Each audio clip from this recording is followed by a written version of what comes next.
నమస్కారం, సుఖీభవకు స్వాగతం. ఈరోజు సుఖీభవలో ఇంటింటా హోమియో బెరైటా కార్బ్. తలకు దెబ్బ తగిలితే వెంటనే ఏం చేయాలి? జెనరిక్ మందులు మంచివేనా? యోగాతో ఎముకలకు పటుత్వం.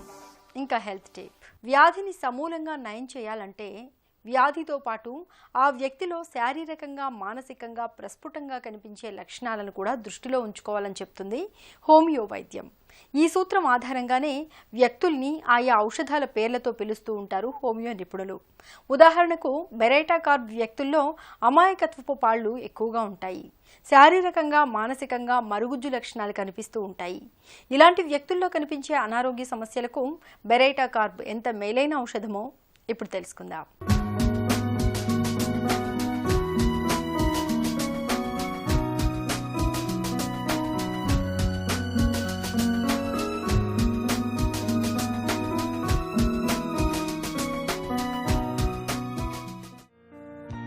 బెరైటా కార్బ్ బేరియం కార్బనేట్ అనే విషతుల్యమైన రసాయనం నుంచి తయారయ్యే ఒక అద్భుతమైన ఔషధం. శారీరకంగా మానసికంగా మరుగుజ్జులుగా కనిపించే వారిలో కనిపించే అనారోగ్య సమస్యలకు బెరైటా కార్బ్ను మేలైన ఔషధంగా చెబుతారు హోమియో వైద్యులు. ఒకప్పుడు దీన్ని క్షయవ్యాధికి ప్రధానమైన ఔషధంగా వాడేవాళ్లు. తర్వాతి కాలంలో శారీరకంగా మానసికంగా కనిపించే ఎదుగుదల లోపాలకు, ముఖ్యంగా పిల్లల్లో కనిపించే అనారోగ్య సమస్యలకు బెరైటా కార్బ్ను విరివిగా వాడటం మొదలయ్యింది. బెరైటా కార్బ్ ఔషధం గురించిన పూర్తి వివరాలను ప్రముఖ హోమియో వైద్యులు డాక్టర్ పావులూరి కృష్ణ చౌదరి మాటల్లో ఇప్పుడు విందాం. Salmon హ్యాన్మన్ German దేశస్థుడు. ఈయన వైద్య విధానంలో అనేకం ప్రవేశపెట్టాడు. మొట్టమొదటిది, ఏ ఔషధాన్నైనా మనం వాడుకోవాలి అంటే ఆ ఔషధ ధర్మాలని కనుక్కొని వాడుకోవాలి. ఎలా కనుక్కోవాలి అంటే అది కూడా నిర్ధారించాడు. మానవులపై ప్రయోగం చేసి మాత్రమే అది వాడాలి అన్నాడు. ఉదాహరణకు ఉమ్మెత్త తీసుకుందాం. ఉమ్మెత్త తీసుకుంటే అవి మనుషులు కానీ ఉమ్మెత్త తింటే పిచ్చెక్కుతుంది. అదే ఉమ్మెత్తని కుందేలకు పెడితే బలం వస్తుంది. కాబట్టి జంతువులపై ప్రయోగాలు చేసి మనం ఔషధాలను కానీ ప్రవేశపెడితే అవి మానవులపై అంతగా పనిచేయవు. మానవులకి ఉపయోగంగా ఉండేటువంటి ఔషధాలను వాడుకోవాలంటే ప్రయోగించే సమయంలో కూడా మానవులపైనే ఆ ఔషధాలని ప్రయోగించాలి. ధర్మాలని మనం రాబట్టాలి. ఆ ధర్మాల ప్రకారం వాడుకోవాలి. కాబట్టి ఇది చాలా విప్లవాత్మకమైనటువంటి నిర్ణయం. ఔషధాలని మానవులపైన మాత్రమే ప్రయోగించి వాడాలి అనేది. ఇది వాడకపోయినట్లయితే ఆ ఔషధాలకి సైడ్ ఎఫెక్ట్స్ ఎక్కువ. క్లినికల్ ట్రయల్స్ మొదలుపెట్టింది మొట్టమొదటిగా హ్యాన్మన్, అది గుర్తుపెట్టుకోండి. తర్వాత హ్యాన్మన్ ఇంకోటి కూడా అన్నాడు. హ్యాన్మన్ వ్యాధి అనగానే మనం శరీరం మాత్రమే పరీక్ష చేసి వ్యాధిని నిర్ణయం చేయటం అది శాస్త్రీయమైనటువంటి విషయం కాదు. శరీరం ఒక భాగం మనిషిలో, ఇది బాహ్యంగా మనకు కనపడే భాగం. దానికంటే లోన ఉన్నటువంటి భాగం మనస్సు. అంతకంటే వీటి రెంటికి కూడా ఆధారమైనటువంటి భాగం ప్రాణం. ఈ మూడు అంశాలను గుర్తుపెట్టుకుని మన ఔషధాలను వాడాలి అన్నాడు హ్యాన్మన్. ఈ దృష్టిలో మనం బెరైటా కార్బ్ ఔషధాన్ని పరిశీలించినట్టయితే ఏ వ్యక్తులను ముందలుగా మనం బెరైటా కార్బ్ ఆలోచిస్తామంటే, జట్టుకబారిన వ్యక్తులు ఉంటారు. మానసికంగా మరుగుజ్జు, శారీరకంగా మరుగుజ్జు. మానసికంగా శారీరకంగా మరుగుజ్జుగా ఉన్నటువంటి వ్యక్తుల్ని మనం ద్వార్ఫిజం అని అంటాం. ఈ ద్వార్ఫిజం వ్యక్తులకి బెరైటా కార్బ్ చాలా ఉపయోగమైనటువంటి ఔషధం. తర్వాత కొంతమంది 15-20 ఏళ్ళు వచ్చినప్పటికే 25-30 ఏళ్ళు వచ్చినట్టు, 25-30 ఏళ్ళు వచ్చినప్పటికి ముసలితనం వచ్చేస్తుంది, ప్రిమిచ్యూర్ ఓల్డ్ ఏజ్. ఇలా ఉన్నటువంటి వ్యక్తులకి మనం బెరైటా కార్బ్ ఆలోచించాలి. తర్వాత అంతేకాదు వీరికి మామూలుగా ఉండవలసినటువంటి రోగ నిరోధక శక్తి కూడా తక్కువగా ఉంటుంది. దాంతో టాన్సిల్స్ ఉబ్బుతాయి, గ్లాండ్స్ అన్నీ ఉబ్బుతాయి, శరీరంలో ఎక్కడ పడితే అక్కడ కణుతులు వస్తాయి. తర్వాత మీరు మెదడు విషయంగానే ఆలోచించేటప్పుడు మెమరీ పూర్, మామూలుగా పెరాలిసిస్, తొందరగా మనం పెరాలిసిస్ అది మైండ్, పెరాలిసిస్ అది బాడీకి బెరైటా కార్బ్ బెరైటా కార్బ్ ఔషధాన్ని ఎంపిక చేసుకోవాలని చెబుతారు నిపుణులు.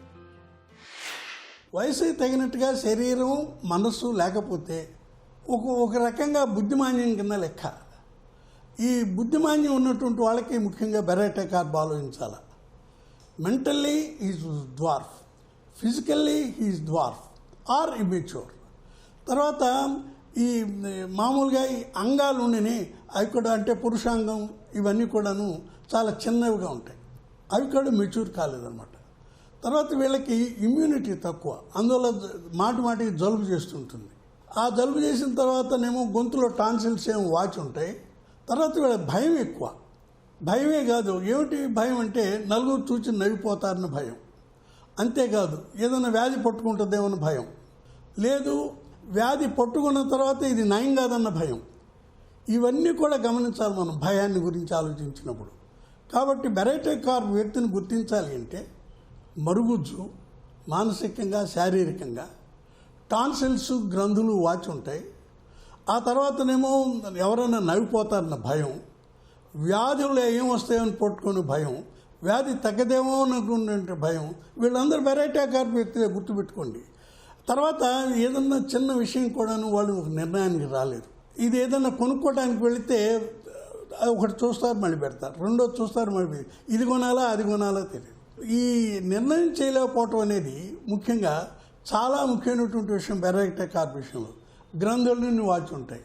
తర్వాత ముఖం మీద బూజు, మొహాన్ని పూసుకున్నట్టుగా అనిపిస్తుంటుంది. ఈ లక్షణాలు కలిగిన వ్యక్తి బెరైటా కార్బ్గా గుర్తించి బెరైటా కార్బ్ వాడుకోవాలి. మామూలుగా పెద్ద వయసు వచ్చింది అనుకోండి, పెద్ద వయసు వచ్చిన వాళ్ళు కొంచెం పెద్దతనంగా వ్యవహరించాలి.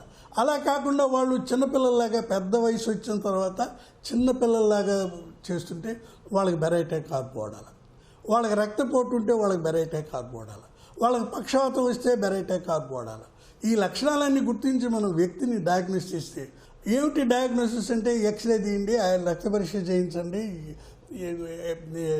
ఇవన్నీ పరీక్షలు చేస్తే డయాగ్నోసిస్. ఇక్కడ అట్లే కాదు, వ్యక్తిని మనం డయాగ్నోస్ చేయాలి. అతని యొక్క ప్రాణశక్తి ఏపాటు పనిచేస్తూ ఉంది, మానసిక శక్తి ఏపాటు పనిచేస్తూ ఉంది, శరీరం ఏపాటు పనిచేస్తూ ఉంది. బెరైటా కార్బ్ వ్యక్తుల్లో ఇది ఈ డయాగ్నోసిస్ మనం దృష్టిలో పెట్టుకుని, బాధలు కూడా దాన్ని దృష్టిలో పెట్టుకుని వాడుకుంటే మీకు హోమియో వైద్యంలో మీకు తగినటువంటి సత్ఫలితాలు మనం చూడగలుగుతాం. బెరైటా కార్బ్ వ్యక్తుల్లో అకాల వృద్ధాప్య లక్షణాలు కనిపిస్తుంటాయి. చిన్నపిల్లలైతే ఎండుకుపోయినట్లుగా కనిపిస్తుంటారు, పొట్ట ముందుకు పొడుచుకు వచ్చినట్లుగా ఉంటుంది. అలాగే పెద్దల్లో స్థూలకాయం సమస్యగా ఉంటుంది. బెరైటా వ్యక్తులకు చీటికి మాటికి జలుబు చేస్తుంటుంది, తరచూ తలనొప్పి బాధిస్తుంటుంది, గొంతు బొంగురుగా ఉంటుంది, జీర్ణశక్తి తక్కువ, ఎప్పుడూ పొట్టలో ఏదో ఒక బాధ ఉంటుంది. మెదడుకు రక్త ప్రసరణ తక్కువగా ఉండడంతో వీరికి పక్షవాతం వచ్చే ముప్పు ఎక్కువగా ఉంటుంది. మూత్ర విసర్జనపై సరిగ్గా అదుపు ఉండదు, మాటిమాటికి మూత్ర విసర్జనకు వెళుతుంటారు. పురుషుల్లో ప్రొస్టేట్ గ్రంథిలో వాపు ఉంటుంది. వయసుతో పాటు మతిమరుపు కూడా పెరుగుతుంటుంది. ఈ బాధలన్నింటికీ బెరైటా కార్బ్ చక్కగా పనిచేస్తుంది. బెరైటా కార్బ్ 200 cc మాత్రల్ని బాధలు తగ్గే వరకు, వారానికోసారి చొప్పున గుణం కనిపించే వరకు వాడుకోవాలి. పొరపాటున కింద పడ్డప్పుడు, ప్రమాదాల్లో గాయపడ్డప్పుడు తలకు దెబ్బలు తగులుతూ ఉంటాయి, రక్తస్రావంతో కూడిన గాయాలవుతూ ఉంటాయి. ఇలాంటి విపత్కర పరిస్థితుల్లో తలకు తగిలిన గాయాలకు ఎలాంటి ప్రథమ చికిత్స చేయాలో మనలో చాలామందికి తోచదు. రక్తం కారకపోతే ప్రమాదమేమీ లేదని అనుకుంటారు. నిజానికి తలకు తగిలే దెబ్బలు, గాయాల విషయంలో సకాలంలో సరైన చికిత్స అందడం చాలా అవసరమని చెప్తారు డాక్టర్లు. తల గాయాలకు ప్రథమ చికిత్స ఎలా ఉండాలో ఇప్పుడు తెలుసుకుందాం.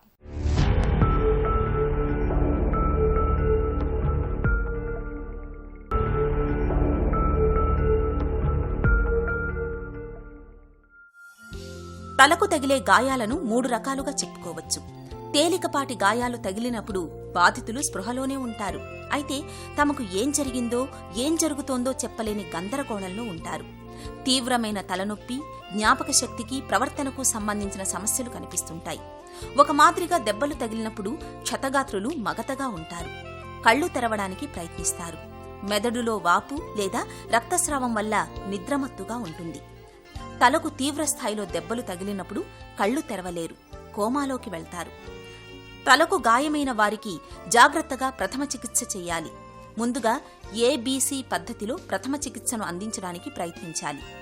ఏ అంటే ఎయిర్వే, శ్వాస తీసుకునే మార్గాల్లో ఏవైనా అవరోధాలు ఉంటే వెంటనే వాటిని తొలగించాలి. B అంటే బ్రీతింగ్, తలకు దెబ్బ తగిలిన వ్యక్తి శ్వాస తీరును గమనించాలి. ఊపిరి తీసుకునేందుకు వీలుగా తలను కాస్త ఎత్తులో ఉండేలా చూడాలి. అవసరమైతే కృత్రిమ శ్వాసను అందించాలి. సి అంటే సర్క్యులేషన్. రక్త ప్రసరణ తీరును గమనించాలి. తలకు దెబ్బ తగిలి రక్తస్రావం అవుతున్నప్పుడు వెంటనే రక్తస్రావాన్ని ఆపడానికి ప్రయత్నించాలి. శుభ్రమైన బట్టతో కానీ లేదా బ్యాండేజీతో కానీ గాయానికి పక్క ప్రాంతాల్లో గట్టిగా అదిమి పట్టుకోవాలి. ఇలా చేయడం వల్ల రక్తస్రావం తగ్గే ప్రమాదం ఉంటుంది. ఎట్టి పరిస్థితుల్లోనూ నోటిలోకి నీటిని పోయడానికి ప్రయత్నించకూడదు. క్షతగాత్రుణ్ణి సాధ్యమైనంత త్వరగా ఆస్పత్రికి తీసుకెళ్లాలి. మనకి ఏ చిన్న అనారోగ్య సమస్య తలెత్తినా ముందుగా మందులతోనే వైద్యం మొదలు పెడతాం. మనకు వచ్చిన జబ్బు వైరస్ వల్ల వచ్చిందా లేక బ్యాక్టీరియా వల్ల వచ్చిందా అన్న విషయాన్ని పరీక్షల్లో తెలుసుకుని డాక్టర్లు కూడా మందుల్ని సిఫార్సు చేస్తూ ఉంటారు. అయితే ఈ మందుల్లో కూడా సింగిల్ లైన్ మందులని, కాంబినేషన్ మందులని, అలాగే జెనరిక్ మందులని ఇలా రకరకాలుగా ఉంటాయి.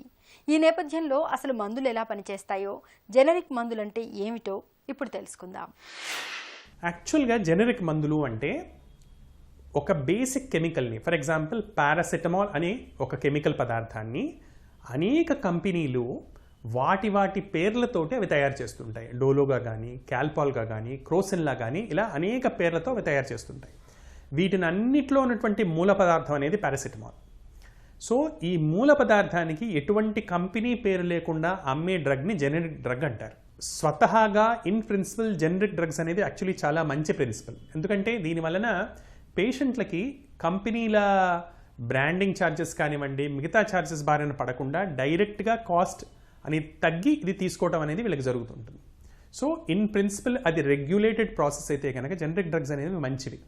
కానీ మనం అర్థం చేసుకోవాల్సిన ఒక్క విషయం ఏంటంటే ప్రతి కంపెనీ కూడా ఈ మందును తయారు చేయడానికి అనేక క్వాలిటీ చెక్స్ అనేది చేస్తూ ఉంటుంది. సో ఒక ఒరిజినల్ మాలిక్యూల్ చేసుకోవడానికి అనేక క్వాలిటీ చెక్స్ అనేవి దొరుకుతాయి. కొన్ని మందుల్లో 20 నుంచి 30 వరకు, 90 నుంచి 100 వరకు క్వాలిటీ చెక్స్ అనేవి ఉంటాయి ఆ మందు రిలీజ్ చేసే ముందర. అనేకంగా వస్తున్నటువంటి ఈ జెనరిక్ మందుల్లో ఈ క్వాలిటీ చెక్స్ అంత స్టాండర్డ్గా ఉంటున్నాయా లేదా అన్న విషయాన్ని మాత్రం మనం పరిశీలన చేసి చూసుకోవాల్సి ఉంటుంది. సో లో క్వాలిటీ డ్రగ్ని జెనరిక్ డ్రగ్గా పాస్ చేస్తుంటే మాత్రం ఇది అభ్యంతరకరమైనటువంటి విషయం. ప్రాపర్ క్వాలిటీ చెక్స్ తోటి జెనరిక్ డ్రగ్స్ వస్తుంటే దీన్ని మనం ఆమోదించి హర్షించదగ్గటువంటి విషయం. మన శరీరానికి ఊతగర్రలు లాంటి ఎముకలు మంచి చేవతో దృఢంగా ఉండాలి. అప్పుడే మన శరీరాకృతి, మన ఆరోగ్యం రెండూ బాగుంటాయి. అదే ఎముకలు పెళుసుబారిపోతే, బలహీనమైపోతే చిన్న దెబ్బలకు, కుదుపులకు సైతం చిటుక్కున విరిగిపోతుంటాయి. ఆస్టియోపోరోసిస్గా పిలిచే ఈ సమస్య మహిళల్లో, అందులోనూ మెనోపాజ్ దాటిన వాళ్ళకి ఎక్కువగా ఉంటుంది. జీవగర్రల్ లాంటి ఎముకల్ని గుల్ల చేసే ఆస్టియోపోరోసిస్ను ఎదుర్కొని ఎముకల్ని బలంగా, పటిష్టంగా మార్చే యోగాసనాలు, వాటి సాధనలో మెళకువల గురించి ఇప్పుడు తెలుసుకుందాం.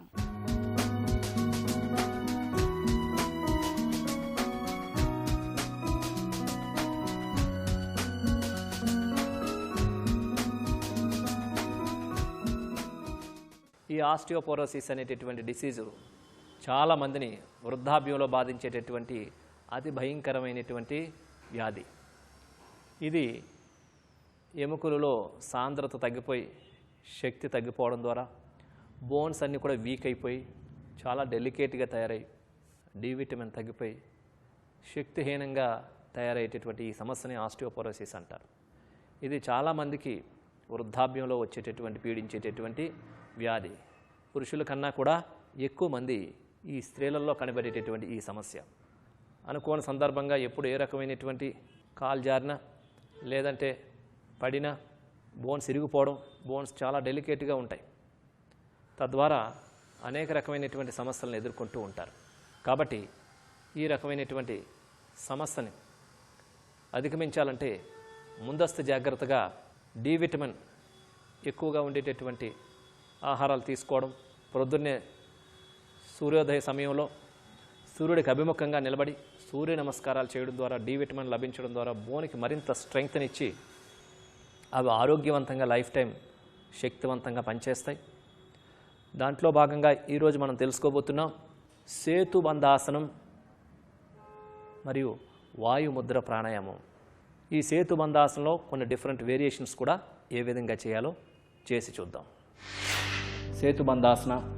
సేతుబంధాసనంలో డిఫరెంట్ వేరియేషన్స్. పృథ్వీ ముద్ర ప్రాణాయామం ఏ విధంగా చేయాలో చేసి చూద్దాం.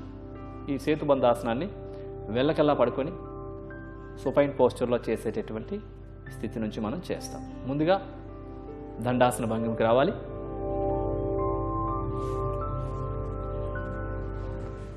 లెగ్ స్ట్రైట్గా ఉంచుకొని దెన్ శవాసన భంగిమకి రావాలి.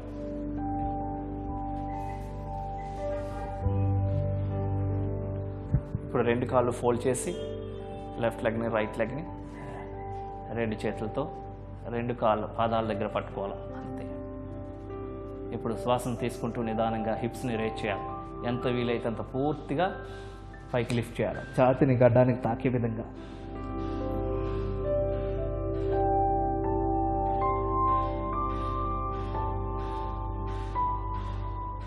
Slowly down. ఇప్పుడు యథాస్థానానికి కిందకి తీసుకొని రావాలి. అదేవిధంగా మరొకసారి చేయాలి. Raise your hips, fully raise your body up, fully up, fully up. ఛాతీని గడ్డానికి తాకించే విధంగా పూర్తిగా బాడీని రైజ్ చేసి ఆసన స్థితిలో స్థిరంగా ఉండాలి.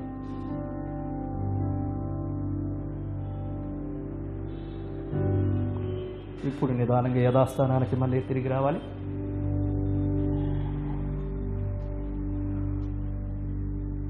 ఇప్పుడు సేతుబంధాసనలో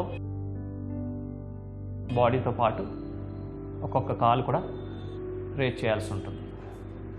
ఏ విధంగా అంటే లెఫ్ట్ లెగ్తో పాటు. Ready, start.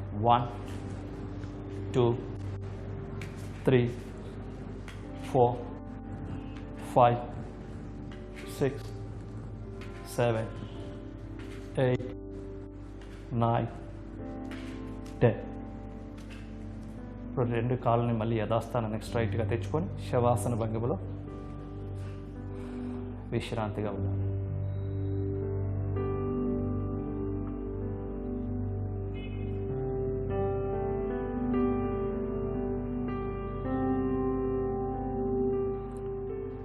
ఇప్పుడు ప్రశాంతాసన భంగిమ నుంచి సైడ్కి తిరిగి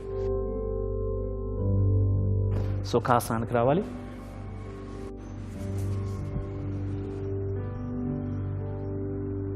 ఇప్పుడు మనం చేయబోతున్నాం పృథ్వీ ముద్ర.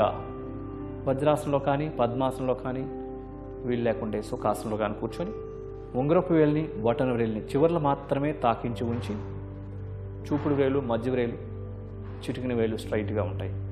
వెన్ను నిటారుగా ఉంటుంది, షోల్డర్స్ రిలాక్స్గా ఉంటాయి. ఈ స్థితిలో కళ్ళు మూసుకొని ప్రాణిక్ బ్రీతింగ్ చేయాలి.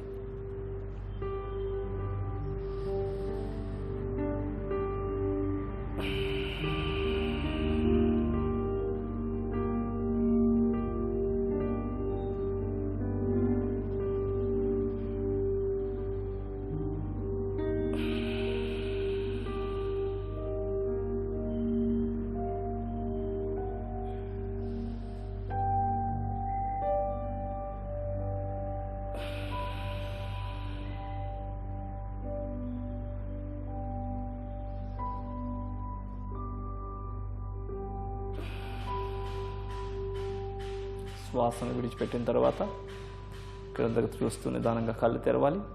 తర్వాత ముద్రని రిలీజ్ చేయాలి. చూసారు కదండి, ఈ సేతుబంధాసనంతో పాటుగా కొన్ని తాడాసనం, స్ట్రెచ్చింగ్ పోస్చర్స్, కొన్ని వార్మప్స్, వీటితో పాటుగా కొన్ని ప్రత్యేకమైనటువంటి ప్రాణాయామాలు, కొన్ని ఆసనాలు, అదేవిధంగా సూర్య నమస్కారాలు, ఎక్కువగా బరువు లేకుండా ఉండే విధంగా చూసుకోవడం, అదేవిధంగా సమతుల్యమైనటువంటి ఆహారం తీసుకొని ప్రతిరోజు యోగా మెడిటేషన్ చేసుకున్నట్లయితే కనుక ఈ సమస్యని సులభంగా అధిగమించవచ్చు, సునాయాసంగా బ్యాలెన్స్ చేయవచ్చు. చిన్న చిట్కా మీకోసం. దోమలు కుట్టినప్పుడు కుట్టిన భాగంలో నొప్పితో పాటు చర్మంపై వాపు దురదలు బాధిస్తుంటాయి. ఇలాంటప్పుడు కొద్దిగా నిమ్మరసం రాయండి. నొప్పి, వాపు, దురదలు ఇట్టే తగ్గిపోతాయి. సుఖీభవ కార్యక్రమానికి సంబంధించిన మీ విలువైన సూచనలు, సలహాల్ని వెంటనే మాకు రాయండి.